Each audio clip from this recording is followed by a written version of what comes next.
The sky over Earth was quiet again. The red ships were gone.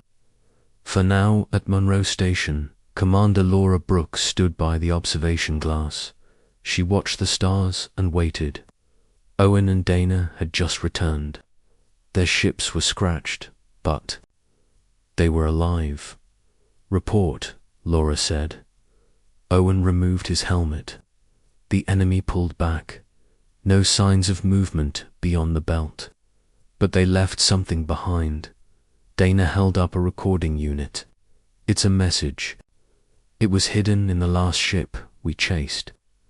Leah and Noah worked quickly to decode it. The message was not clear.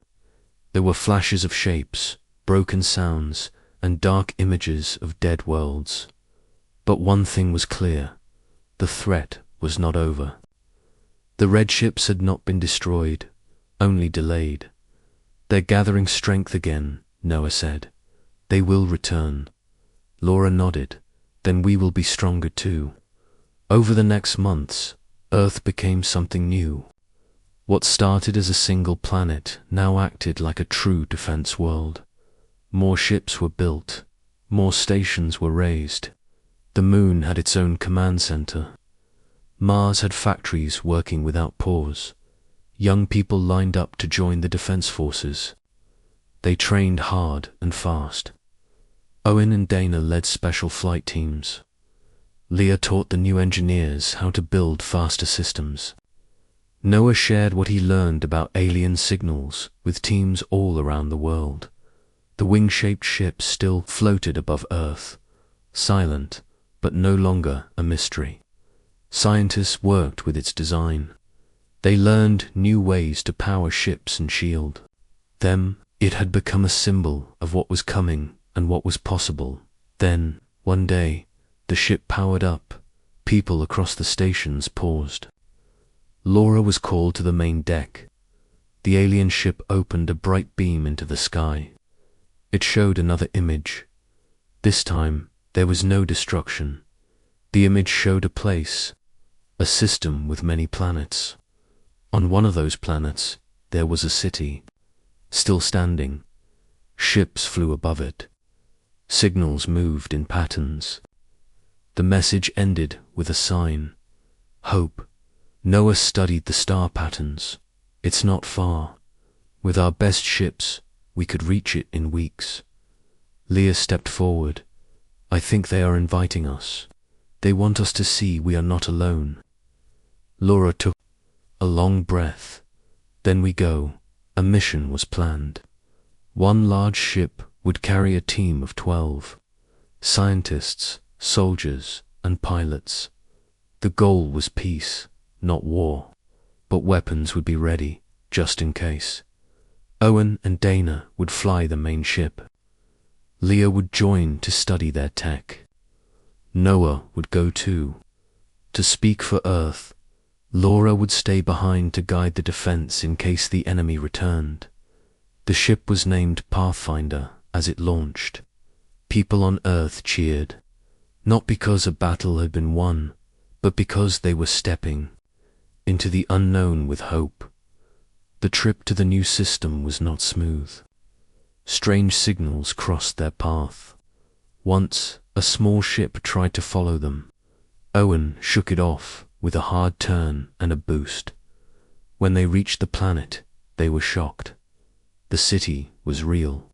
It floated above water. The buildings were tall and curved like leaves. Lights danced in the air. Ships passed silently overhead. And on the platform where they landed, a group was waiting. They did not look like humans. Tall, thin, skin like silver. But they smiled. They raised their arms in peace. Noah stepped forward. He spoke slowly.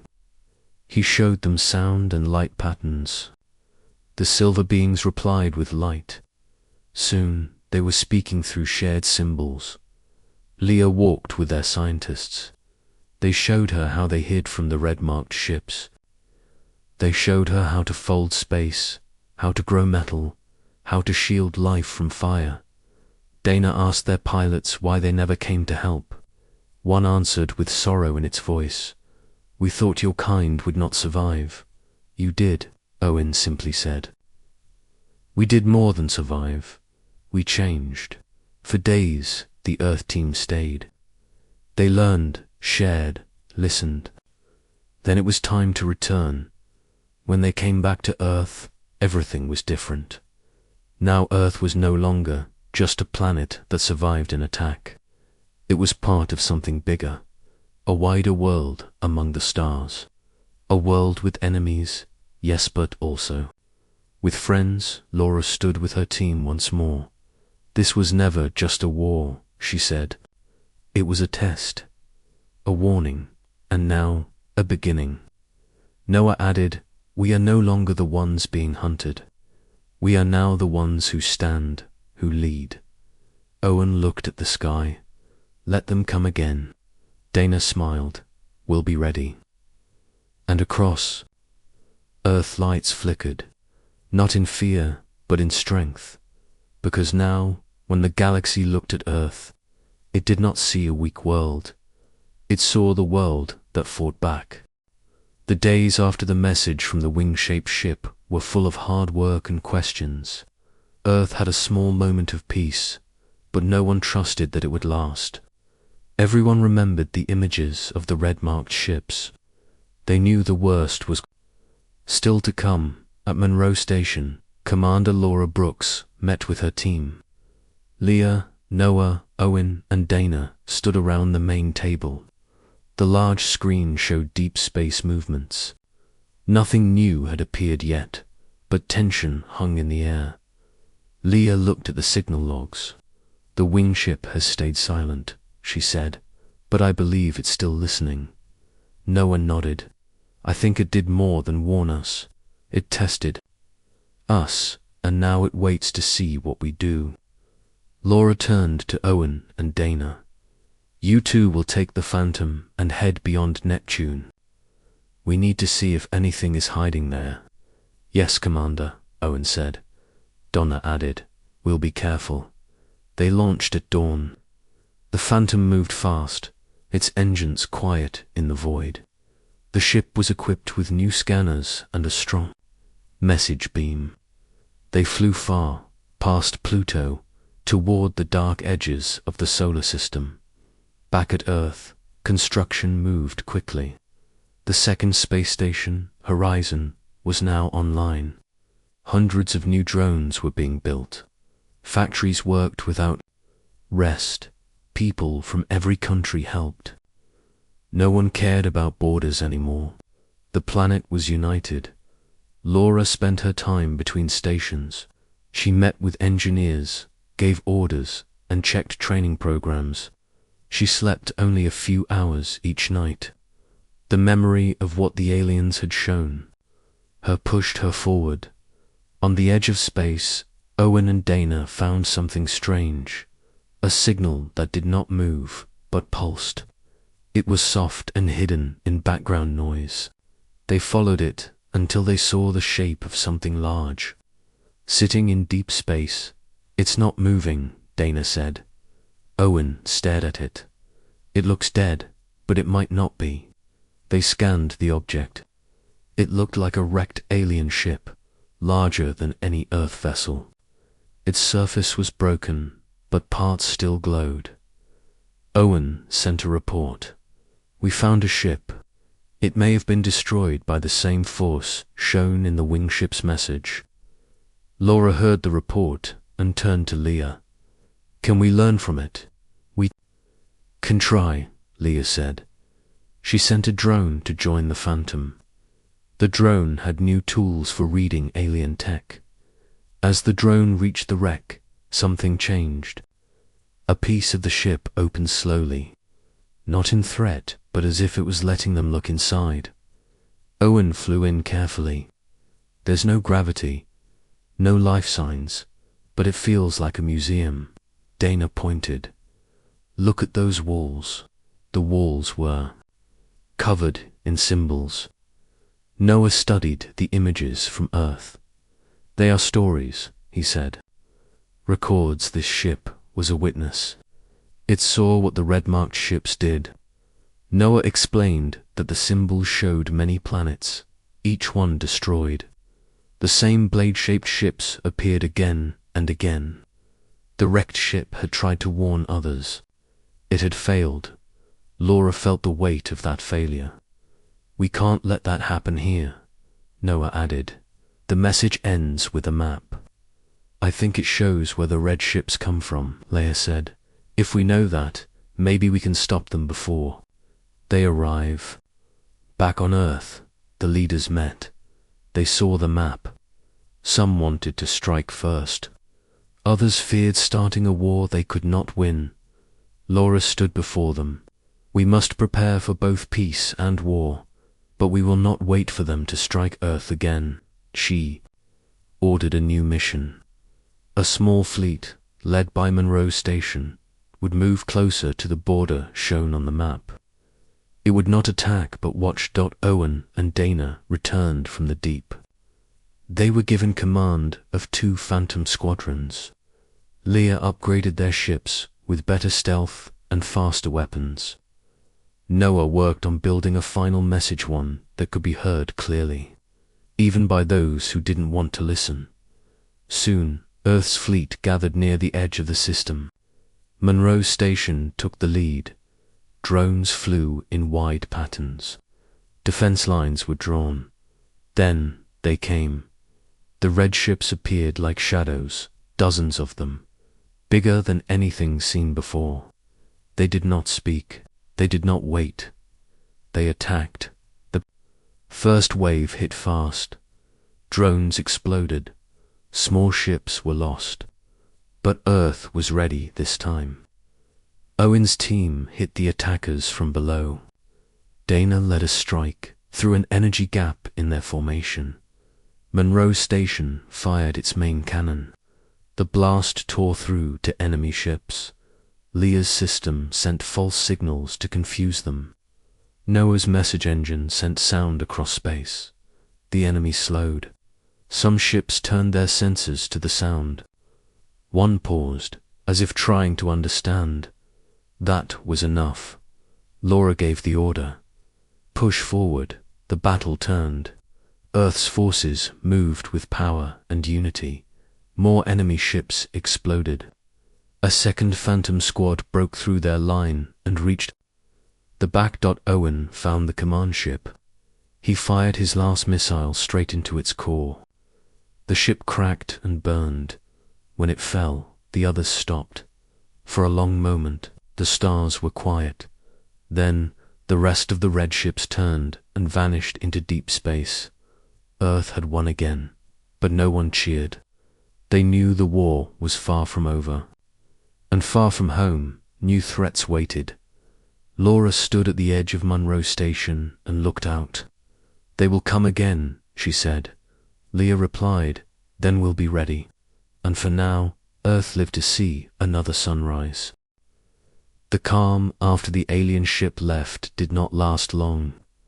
Deep in space, something new was moving. It was not part of the last fleet. It was larger, slower, and darker. Unlike the others, it did not use light signals or music. It was silent. Leia noticed it first.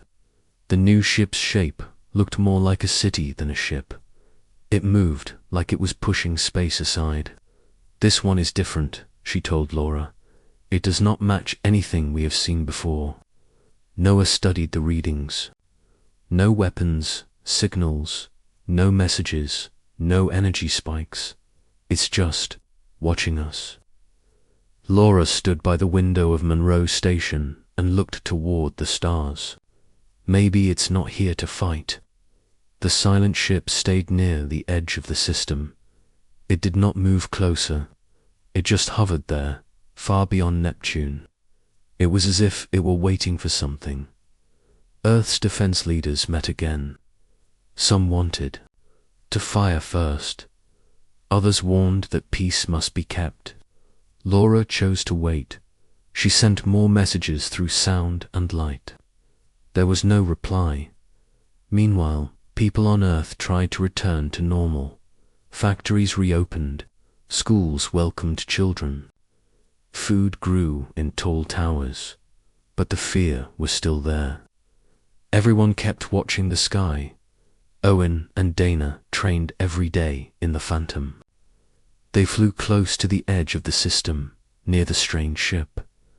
They took pictures, ran scans, but got no answers. "It's not dead," Dana said once. "I can feel it watching." Then one night, all signals stopped. Satellites lost connection. Drones froze. Monroe Station went dark for 30 seconds. When the power returned, something had changed. Leah checked the systems. "It's not a failure. It was ... pulled." Noah looked at the recordings. They used some kind of energy field. They scanned our whole system in one blink. Laura gave the order, "Get ready." But the ship did not attack. Instead, it opened. A piece of it, shaped like a long black wing, detached and moved toward Earth. Slowly, carefully, without speed, the Phantom followed it. Owen and Dana stayed close. The wing-shaped craft ignored them. It moved toward a small open area in orbit and stopped. Leah tried to connect with it. She sent out sound and light. This time, a message came back. Not words, not music, images. The room filled with scenes from a world none of them knew. A sky filled with smoke, creatures running, cities burning. Then a large figure rose from fire. It pointed to the stars. "They are showing us their past," Noah said. "They were attacked." 2. Leah translated the feelings behind the images. "They fear what's coming." Laura nodded. "So do we." The alien craft sent more images. This time, it showed other ships, bigger than anything Earth had seen. Red marks on their hulls. Their shape was like a blade. They burned planets. As they passed, Noah said, "These are the real threat." The others were only scouts. The message ended. The wing-shaped ship powered down. It stayed in orbit like a silent warning. Laura called a meeting of all world leaders. She showed them the alien message. There were no arguments. Earth had to prepare for something far worse. Factories stopped building homes and started building defense towers. Spaceports turned into shipyards. People joined the defense forces by the millions. The world united faster than ever before. The moon base grew. Monroe Station was expanded. A second station, named Horizon, was built on Mars. Earth was turning into a fortress. Noah, Leah, Owen, and Dana worked on the next step. They believed the message from the wingship was not just a warning. It was an offer, a call for help. "If we can send back a signal," Leah said, "something they understand deeply, maybe we gain allies." They built a new kind of device, a sound engine that could send images, sound, thought, and feeling all together. Took weeks to build. When it was ready, Laura stood before it and gave her message. "We are Earth. We fight to survive, but we do not wish to destroy. If you know what is coming, help us prepare. Stand with us." The message was sent. The wingship lit up for the first time. Soft white lines moved across it. It sent one more image. This time, it showed Earth ... and beside it, other ships. Allies. Laura smiled. "We're not alone." And the stars, once filled with fear, now held a new hope. The first battle near Saturn lasted 6 hours. Earth's defense ships held their ground. Captain Monroe led a group of fast fighters. They used the planet's rings for cover. The Jorathai ships fired beams of burning light, but Earth's ships moved quickly. They attacked from behind and below. It worked for a time. Many Earth ships were lost, but the Jorathai lost more. Their big ships were powerful, but not fast. They were not ready for the kind of fighting humans brought. Humans were used to struggle. They had fought wars for centuries. They knew how to turn weakness into strength. Commander Brooks watched the live feed. She saw each loss and each victory. Her hands were tight on the table. She spoke with her team without raising her voice. She gave orders fast and clear. Leah kept updating the weapon systems. Noah tracked every signal from the enemy. Still, the alien language made no sense. It was like trying to read sound. Soon Earth's forces had to fall back. There were too many enemy ships. They moved past Saturn toward Jupiter. The giant planet had secret stations hidden in its moons. The second line of defense was ready. Laura spoke to Captain Monroe through a secure channel. He looked tired, but strong. He told her they had slowed the aliens down. She told him they needed more time. He said he would give her that time at Europa. Base, a trap, was waiting. Leah had helped build it. It was not a normal weapon. It used gravity. When triggered, it would pull nearby ships into a strong pull field and crush them. They called it the hammer. As the alien fleet reached Jupiter, the trap was triggered. A group of Jorathi ships flew into the field. They began to break apart. The gravity pulled them into each other. It was chaos. Fire and debris filled space. The aliens pulled back for a moment. It was the first time they slowed down. Earth had hit them hard. But the main fleet still came forward. Commander Brooks called a meeting with her top officers. She told them Earth had done well, but this was only the beginning. They had stopped some ships, but more were coming. They had to prepare for the final battle near Earth. Noah came in with news. He found a small signal in the enemy code. It repeated in a pattern. He thought it was a command. He believed it was some kind of hive control. Maybe not every ship. Thought for itself. Maybe there was a central command. If they could find it, maybe they could stop the whole fleet. Laura told him to find that ship. She told Leia to help him use Project Stonewall's AI to track it. She told Monroe to pull his team back to Earth's orbit. They would make a final stand there. People around the world watched. Some cried, some prayed, some just sat in silence. In underground shelters, families held hands. Children asked if they would be safe. Their parents said yes, even if they were not sure. Above Earth, huge defense platforms moved into place. They carried missiles, lasers, and magnetic weapons. Earth's last hope. Laura stood in the central tower. She looked at the stars. She saw them move. The enemy was near. Noah worked fast. He and Leah used the AI to scan the fleet. They found something. A ship in the middle gave off strange signals. It looked different. It did not fight. It stayed back and sent out waves of light. It was the core. They sent the data to Monroe. He nodded. He told his pilots to hit that ship. It would not be easy. The enemy would protect it. As the alien fleet reached Earth, the final battle began. Earth's ships rose from the surface. Drones flew in swarms. The sky turned bright. The sea lit up from the glow of burning ships above. Captain Monroe led his squad through the battle. They dodged enemy fire and moved toward the core ship. One by one, his ships were hit. But he kept going. Leah opened a path using the orbital weapons. She aimed at enemy ships near the core and cleared a way. Monroe flew fast, weaving through fire. His ship shook. He spoke to Laura.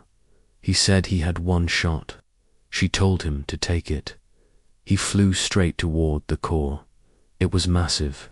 Strange shapes moved across its surface. It glowed red. It sent out another wave of light.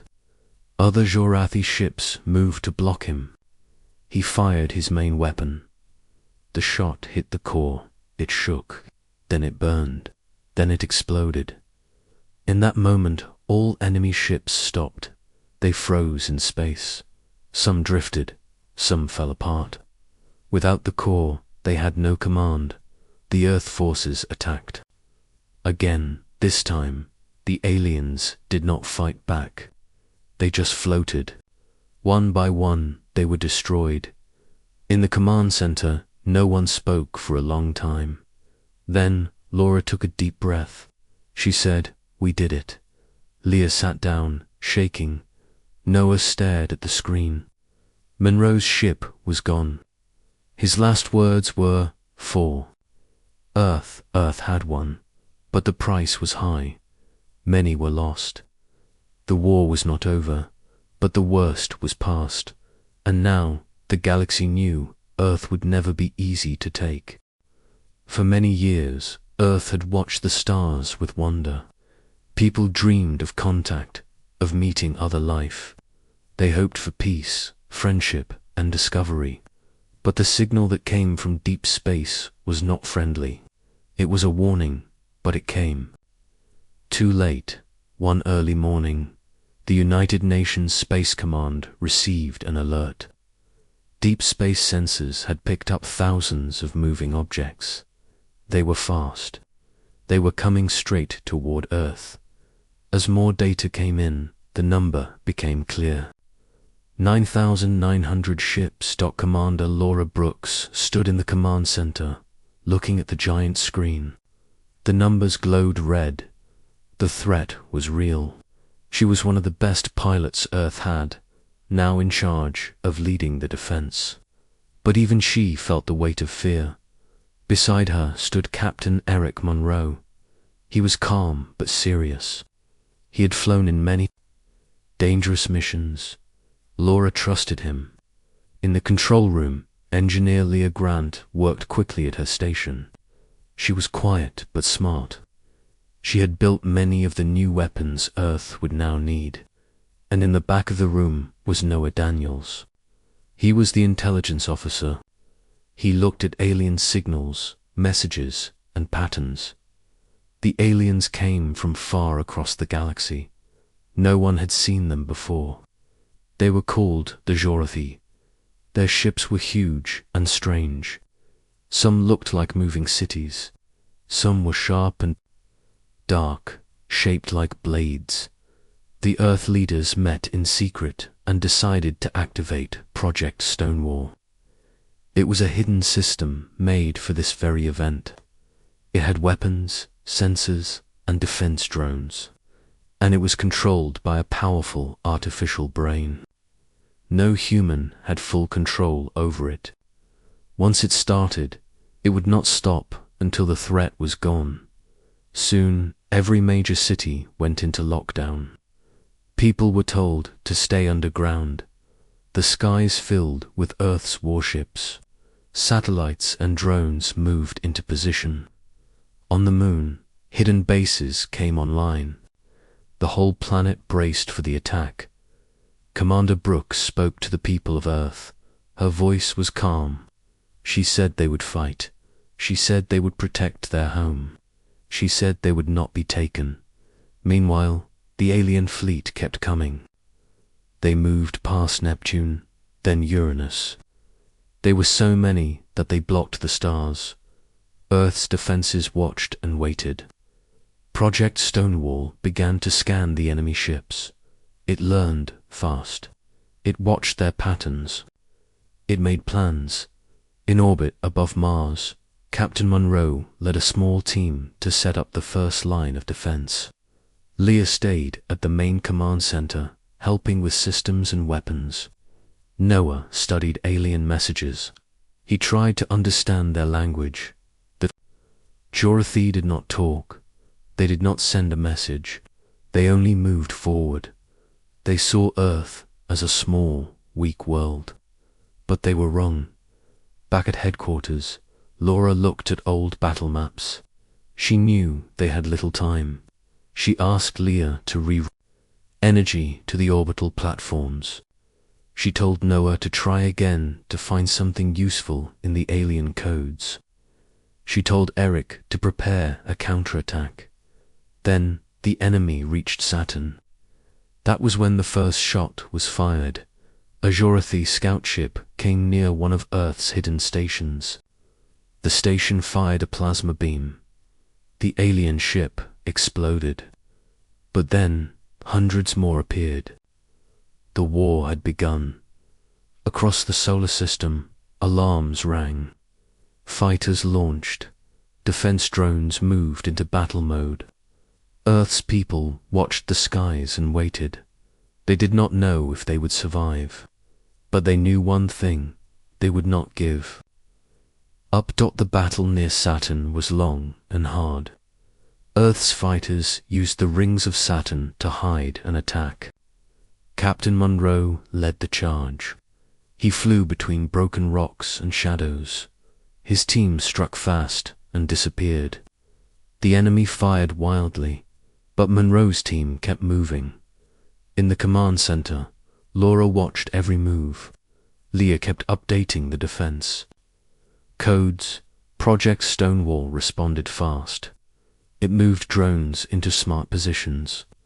Noah worked on breaking the alien signals. He looked at strange patterns and unknown symbols.